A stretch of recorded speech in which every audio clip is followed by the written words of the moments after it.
United States Postal Service letter carriers say they've been working for more than 500 days without a contract, and today they made their voices heard on the streets of downtown Eugene, holding an informational rally to educate the public on what's been happening.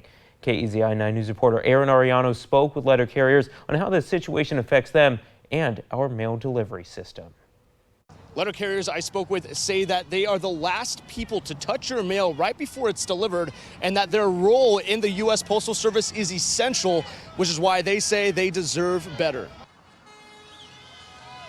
This is not a career that is sustainable like it used to be, even back in the 90s. When you got a postal job, you were pretty much set. But that's not the case anymore.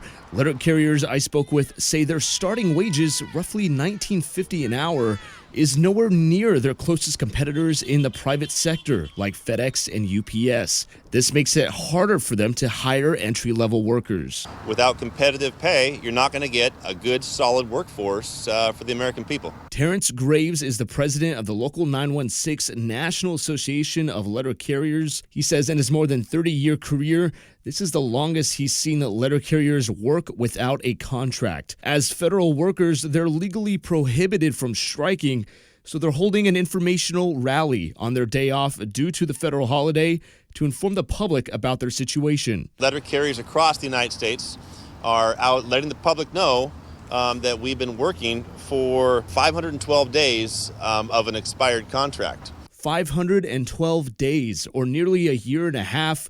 They're pointing fingers at both the leadership of the National Association of Letter Carriers and the Postal Service for dragging their feet in contract negotiations. And while they do that, letter carriers are forced to work jaw-dropping hours. Carriers sometimes work 70, 80, 90, and in a lot of cases, carriers work over 100 hours per week. Graves insists that while this continues, everyone's mail will still be delivered on time. The union letter carriers across the United States are the most dedicated of the entire federal workforce. We're the most trusted federal agency in the United States.